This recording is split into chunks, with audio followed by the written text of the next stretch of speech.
In this video, I'm going to be reviewing the Caran Varius Rubracer fountain pen. I'll go over the specs, I will do a writing sample, and I'll tell you what I like and don't like about this pen coming up.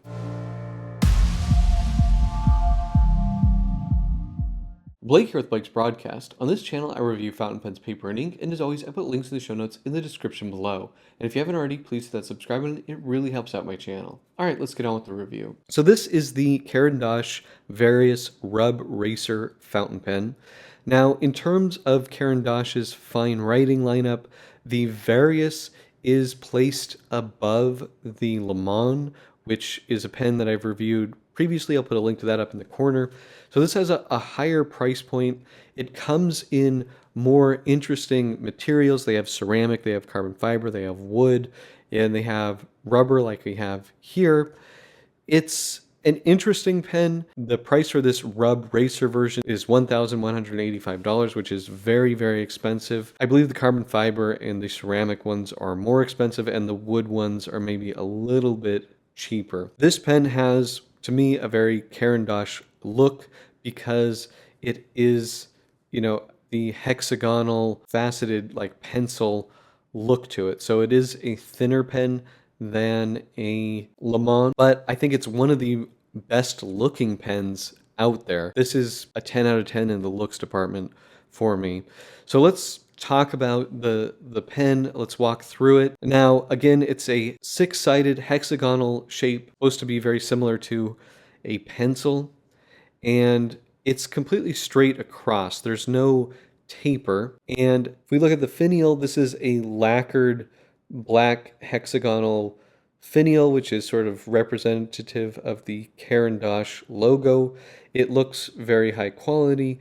It says on the side of this sort of finial, it says Caran d'Ache and Swiss made, because this is made in Switzerland.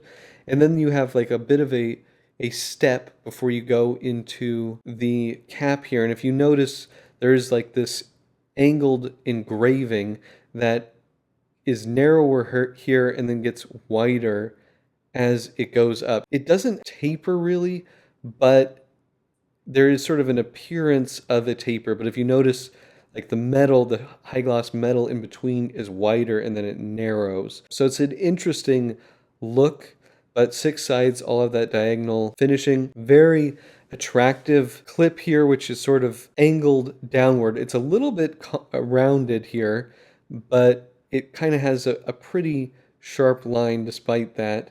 And then we have a sort of bevel or ridge in the middle, and then there's two sides to the clip. Clip's spring loaded and kind of reminds me of a Faber-Castell, Grafon Faber-Castell clip with that little pin in there. We have a little step where the cap ends, and then we have this rubber material. It's not super soft, but it's not ebonite. And we have these little hex screws at the bottom, which just give it a really neat look. So every other facet has a hex screw. Very cool looking. I think a very masculine looking design. And then we have two little rings towards the end, and then there's a step down and then a final step down to like the bottom of the barrel there. Now in terms of the cap,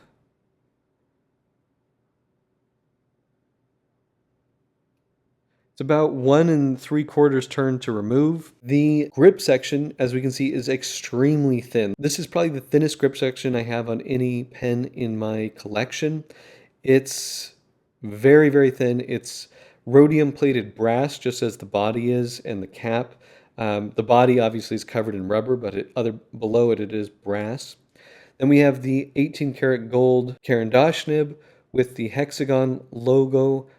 And this is an oblique rod, so it says OB, and it's 18 karat gold and a plastic feed. I believe this is a number 5 size nib. It's definitely not a number 6 nib.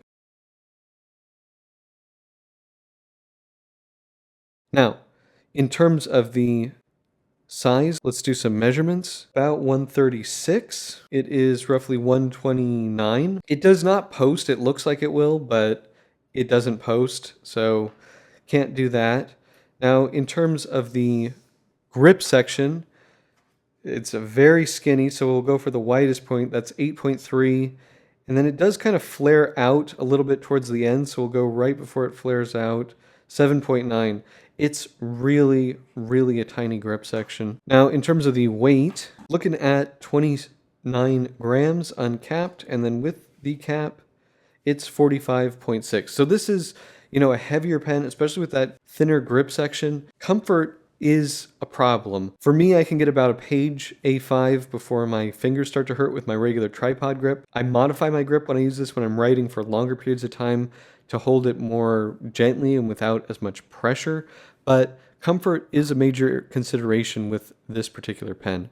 Now let's do some size comparisons. So here it is with a Omas Paragon, which is another faceted pen. You can see it's definitely thinner than that, but roughly the same length, a little bit shorter, although it does have more flat tops. Here it is with a vanishing point, and here it is with a Caran Le Mans. So they are pretty similar in size, but the grip sections, I would say actually both grip sections are small, but it's much thinner though on the Varius. And just to compare it to like a number 6 size nib on the Omas, you can just see them compared there with what I would say is much more normal sized grip section. Okay, let's do the writing sample. For the writing sample, I'm going to be using a Papermine Tomoe River hardcover notebook. These notebooks are excellent for fountain pens and for Blake's Broadcast viewers and subscribers. You can get 10% off with code BB10 at checkout. This is the Caran Varius with an oblique broad nib, and this is Mont Blanc.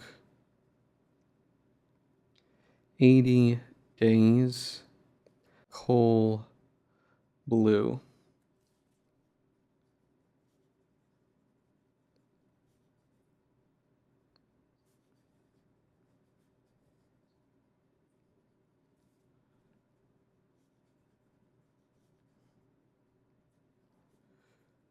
I'll try fast writing.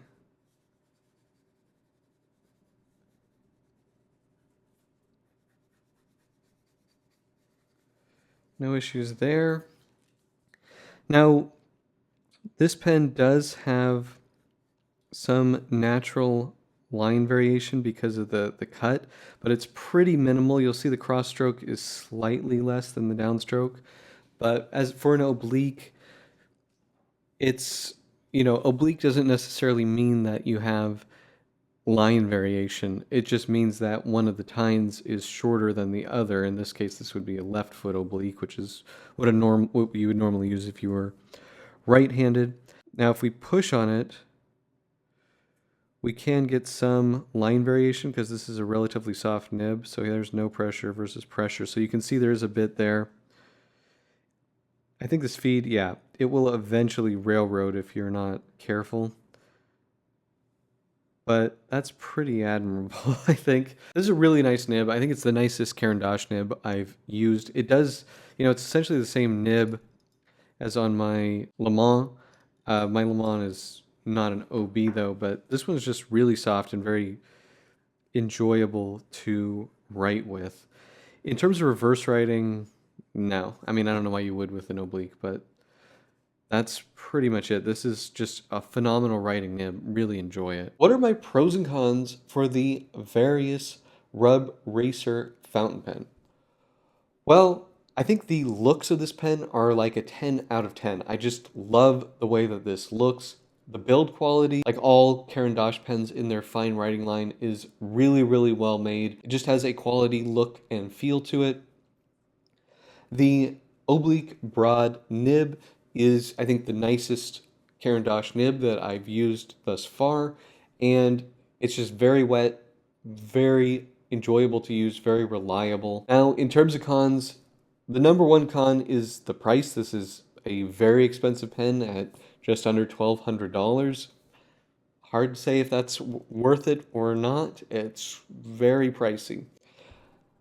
The other major issue here, now I'm okay with it, but for most people, this grip section is just absolutely tiny. You're going to have a hard time finding a thinner grip section than this, and added with the brass body of the pen, it can be uncomfortable for longer writing sessions. Now, I've adjusted my grip so that it is more comfortable for longer writing sessions, but it is something that I actively have to do when I'm using this pen, because if I just do my normal, tripod grip, it's going to be uncomfortable after about an A5 page or so. The other thing that I don't love is that it doesn't post, although it would become too top heavy, and especially with that thin grip section, it would just be a problem. But it would be nice to have that option, in a quick situation, but it doesn't really post. But that's pretty much it. Do you guys have this pen? Do you like this pen? Let me know in the comment section below. If you like this video, please hit that like button. And if you want to see more fountain pen paper and ink videos, please hit that subscribe button. Thank you so much, and until next time.